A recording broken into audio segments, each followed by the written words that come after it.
کا نام نامی اسم گرامی جناب محمد الرسول اللہ صلی اللہ علیہ وآلہ وسلم ہے۔ سامعین محترم، گزشتہ خطبات میں آپ سماعت فرما چکے ہیں کہ جیسے اللہ جل شانہ نے ہمیں اپنی عبادت کا حکم دیا ہے، بعین ہی رشتہ داروں کے ساتھ حسن سلوک کا بھی حکم دیا ہے، اور بالخصوص جو رشتہ داروں کے مالی معاملات ہیں یا پھر کسی خونی یا نسبی یا نکاح کی وجہ سے بننے والے رشتہ دار، اس کی موت ہو جاتی ہے، اس کی وفات کے بعد اس کے ورثاء کو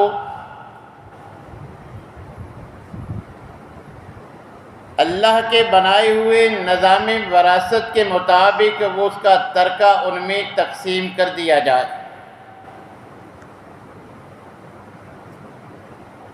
اور کسی دوسرے کے حق پر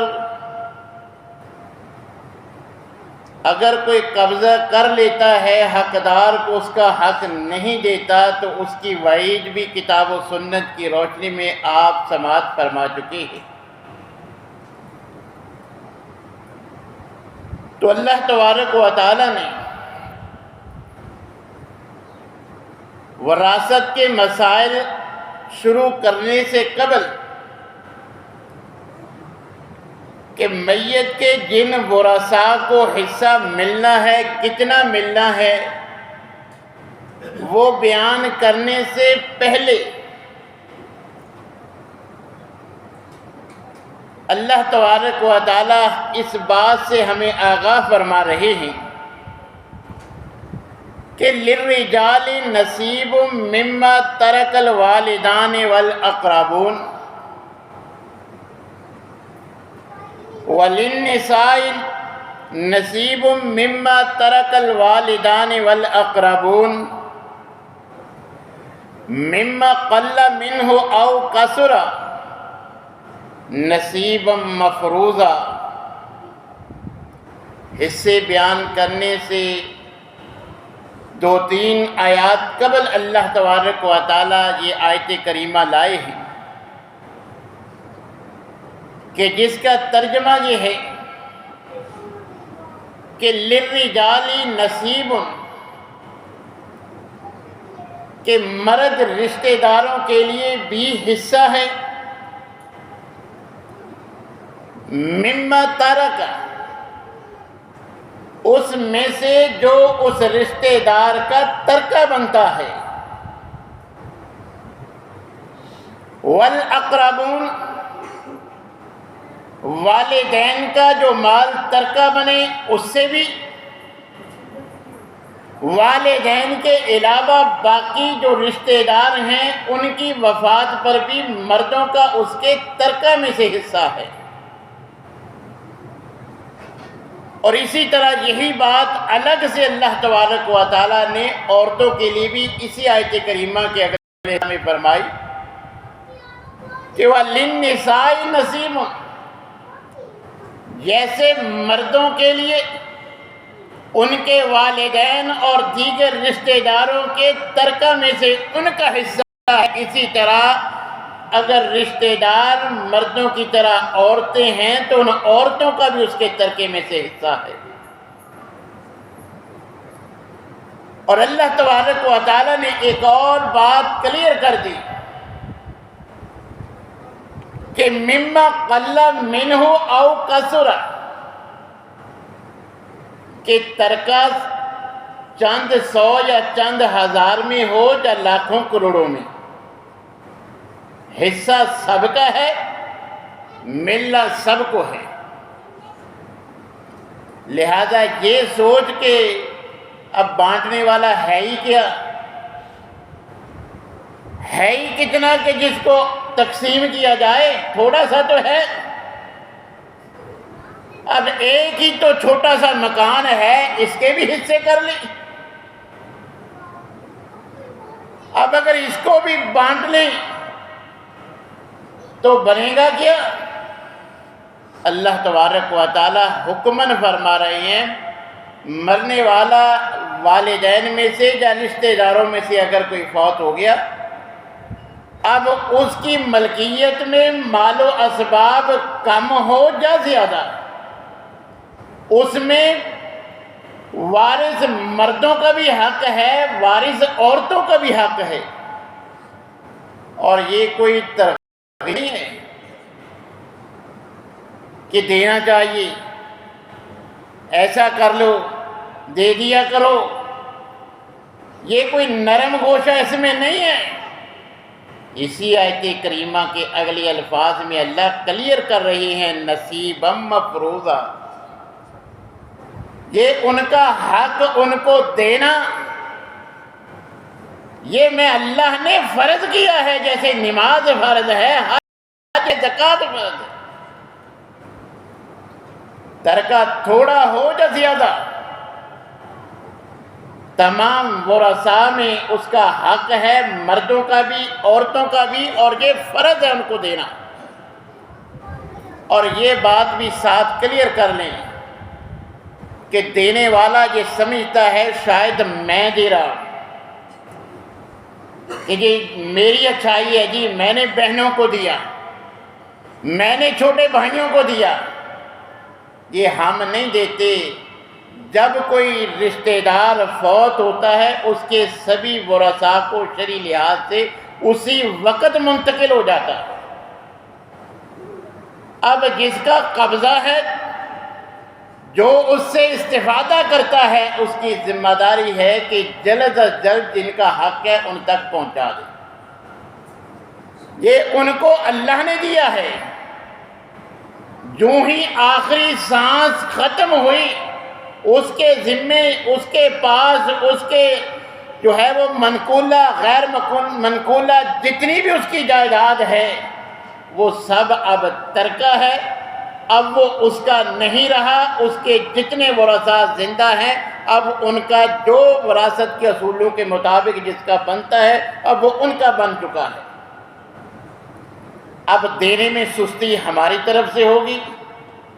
اللہ نے ان کو فوراً ان کا دے دیا ہے کہ اب یہ مرنے والا تو مر گیا، اب جو اس نے چھوڑا اس میں سے اس کی بیوہ کا اتنا ہے، بیٹوں کا اتنا ہے، بیٹی کا اتنا ہے، بھائیوں کا اتنا ہے، سب کا جن کا جتنا بنتا ہے اللہ نے بتلا دیا، وہ اس کی وفات کے فوراً بعد ان کا بن جاتا ہے، وہ اب اس کے حقدار ہیں۔ تو ہمیں جو سربراہ ہو، جو بڑا ہو، اسے جلد از جلد حقداروں تک وہ حق پہنچا دینا چاہیے۔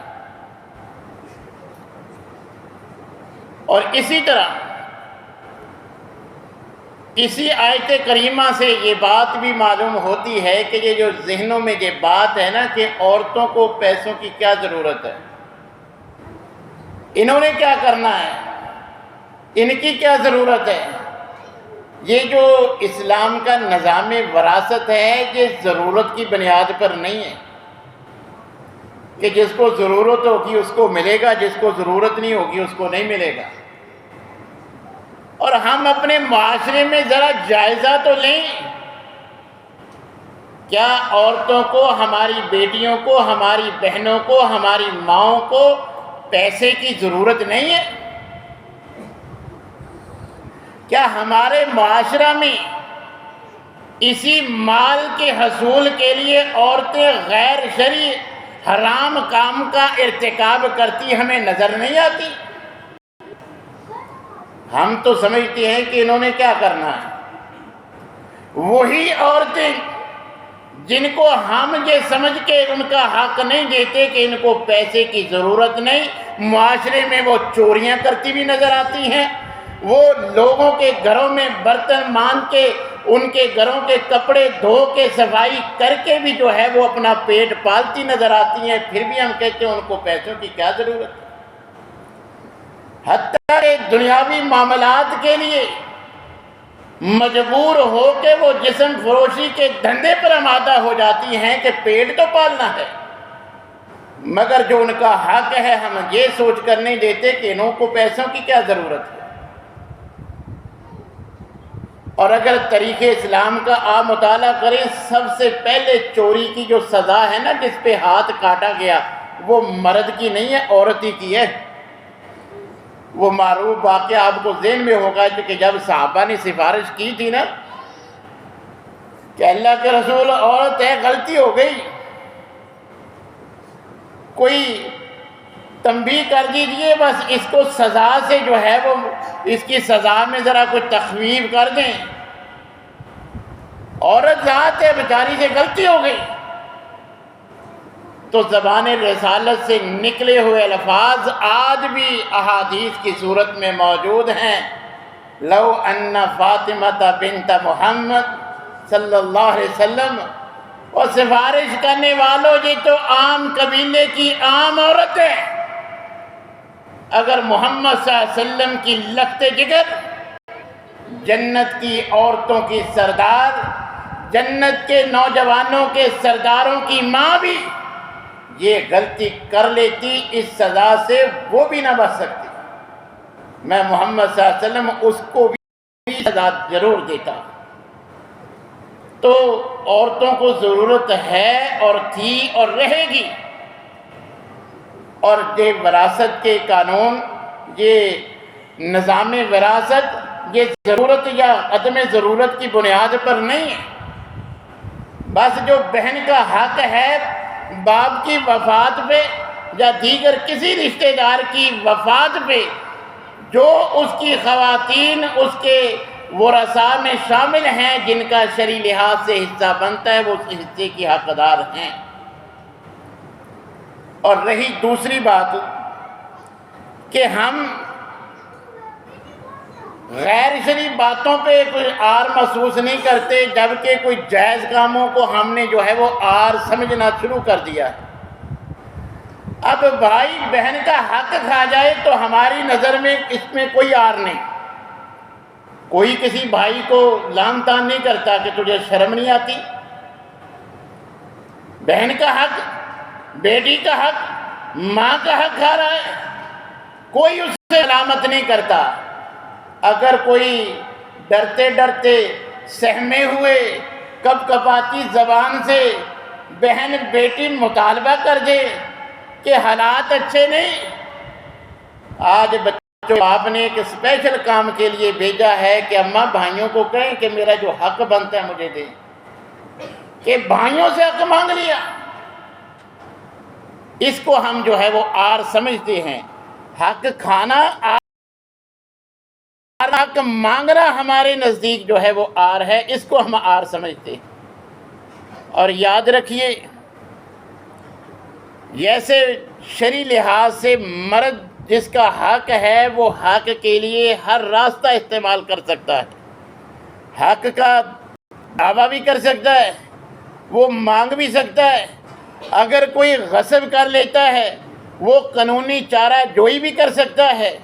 وہ جس انداز میں بھی اپنی وسعت اور طاقت کے مطابق اپنا حق لے سکتا ہے وہ لے سکتا ہے۔ اسی طرح یہ سارے راستے اسلام نے عورت کے لیے بھی کھلے رکھے ہیں، وہ اپنا حق مانگ بھی سکتی ہے، اگر کوئی غصب کرے بیٹھا ہے قانونی چارہ جوئی بھی کر سکتی ہے، اور اس میں جو وہ کر سکتی ہے اپنی طاقت کے مطابق اپنے حق کے لیے کر لے، شرعی لحاظ سے اس میں کوئی آر نہیں ہے۔ اور اگر اس میں آر ہوتی یا نبی کریم علیہ السلام نے ایسی بات کہی ہوتی، کوئی صحابیہ اپنے اس حق کے بارے میں مطالبہ نہ کرتی۔ سیدہ فاطمہ رضی اللہ تعالیٰ عنہ کہ جن کو یہ غلط فہمی تھی کہ شاید عام لوگوں کی طرح انبیاء کی بھی میراث ہوتی ہے، وہ بھی قانون وراثت کے مطابق جو ہے وہ ان کے ورثاء میں بڑھتی ہے، تو سیدہ فاطمہ بھی جناب صدیق کے پاس یہ دعویٰ لے کر درخواست لے کر گئیں کہ جو میرا حق وراثت میں بنتا ہے مجھے دیجیے۔ وہ تو جب ان کو بتایا گیا کہ آپ کے بابا کے بعد کلیئر کر گئے ہیں کہ قانون وراثت سے انبیاء مستثنا ہیں، انبیاء کرام علیہم السلام قانون وراثت سے مستثنا ہیں، کیونکہ نبی کریم علیہ السلام اپنے بارے میں فرما چکے ہیں کہ لا نورث ما ترکنا فہو صدقۃ، کہ ہم انبیاء کی وراثت عام لوگوں کی طرح تقسیم نہیں ہوتی، جو ہمارے پاس ہمارا بچے گا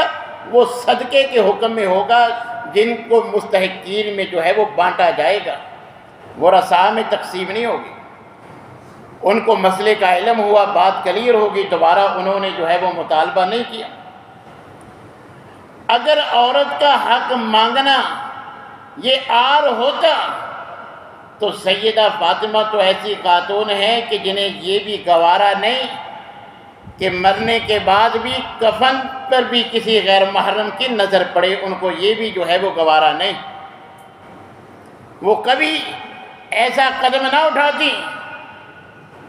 اگر یہ شرم و حیا والی بات ہوتی، شرم و حیا کے خلاف ہوتی، یہ عار سمجھی جاتی اپنا حق مانگنا۔ اور اسی طرح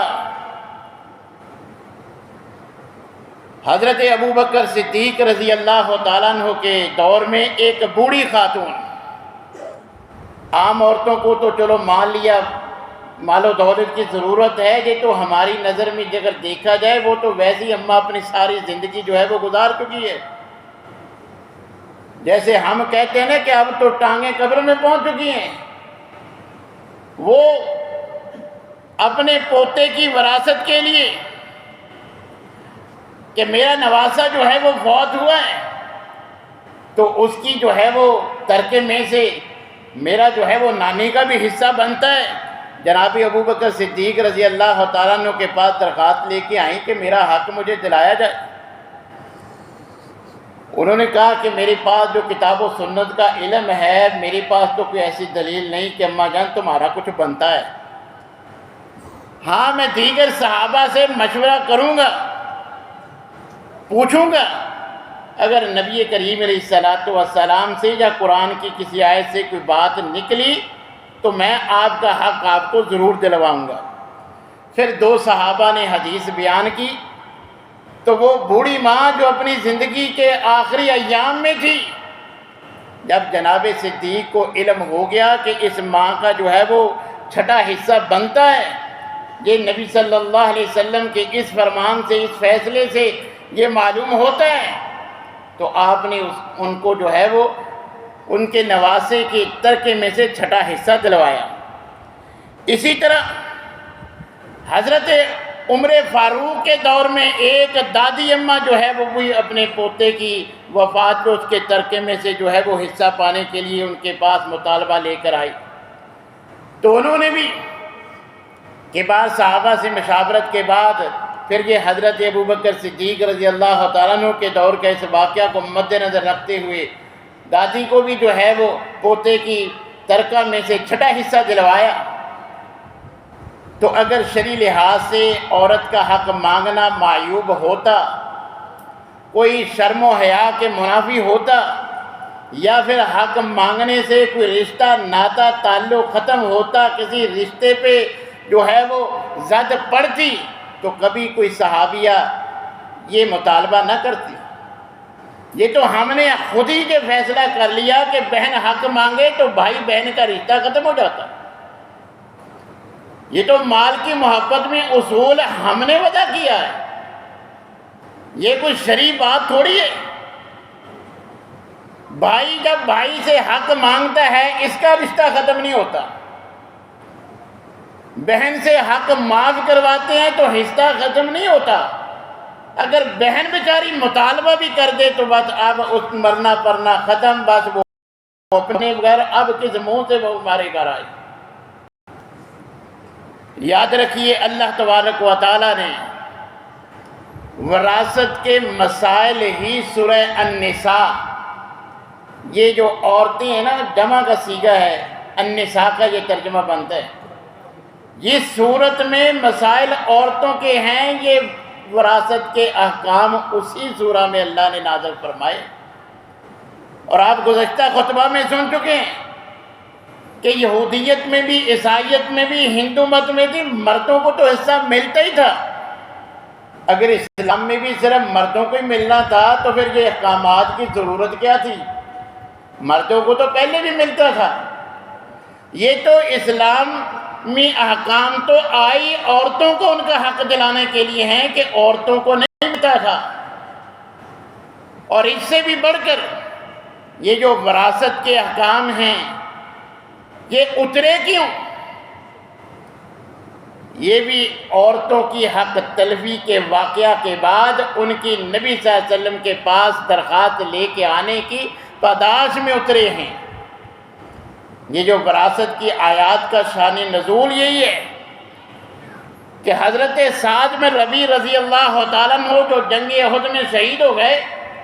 اب جاہلیت کے اس وقت کے طور طریقے کے مطابق ان کے بھائیوں نے مال پہ قبضہ کر لیا۔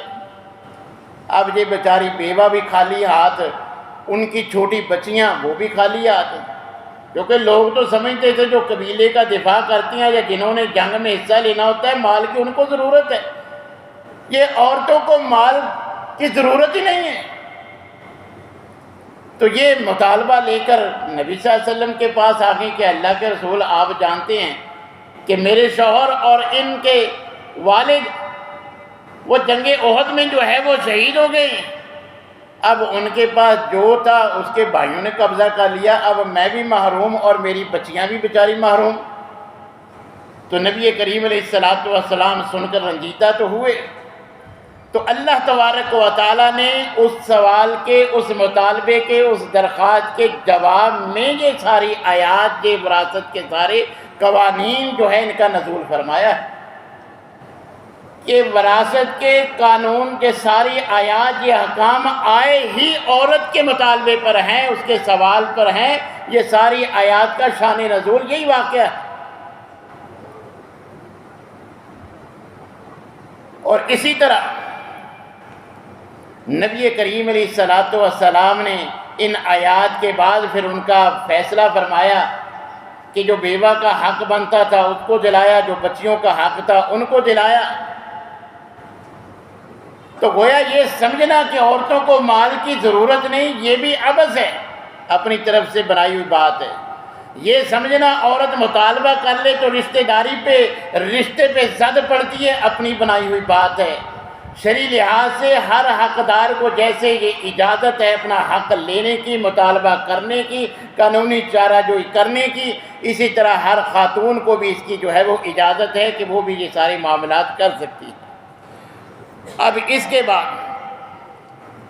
ہمارے ہاں عورتوں پر جو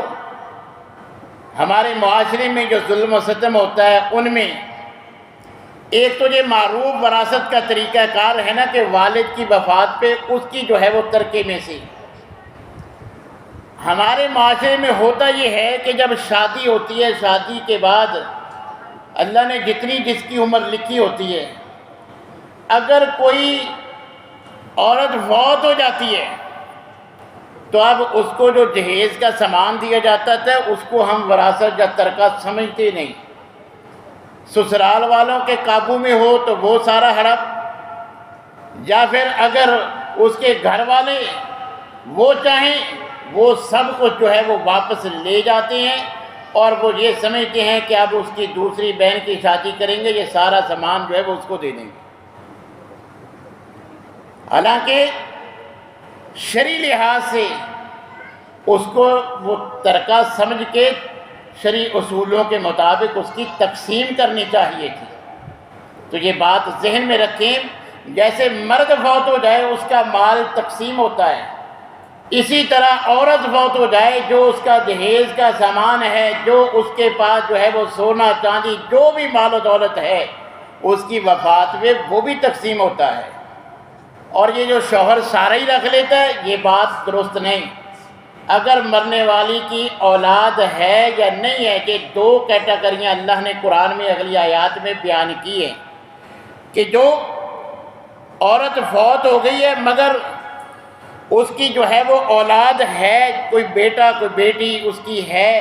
تو پھر اس کو جو ہے وہ چوتھا حصہ شوہر کو ملنا ہے، باقی اس کے جو ہے وہ بہن بھائیوں میں تقسیم ہونا ہے۔ اور اگر اولاد نہیں ہے تو نصف کا قرآن نے جو ہے نصف شوہر کو دیا ہے، باقی جو ہے وہ مرنے والی کے بہن بھائیوں میں جو ہے وہ وراثت کے اصولوں کے مطابق اس کو جو ہے وہ تقسیم ہونا ہے۔ لہٰذا یہ جو معاشرتی برائی ہے کہ کسی بیوی کی وفات پر اس کے جہیز کو ترکے کے طور پہ تقسیم نہیں کیا جاتا، یہ غیر شرعی ہے۔ اگر کوئی ایسا اللہ نہ کرے معاملہ ہو جائے، کسی کی وفات ہو جائے، تو جو اس کا مال ہے وہ ترکہ سمجھ کے اس کو تقسیم کرنا چاہیے۔ اور اسی طرح دیگر جو عورت کے معاملات میں جو ہے وہ غلط فہمیاں پائی جاتی ہیں جن کا شریعت سے کوئی تعلق نہیں ہے، انشاءاللہ العزیز ان کا آئندہ خطبہ میں ذکر ہوگا۔ اللہ تبارک و تعالیٰ سے دعا ہے کہ اللہ تعالیٰ ہمیں ہر معاملہ میں کتاب و سنت کی اتباع کرنے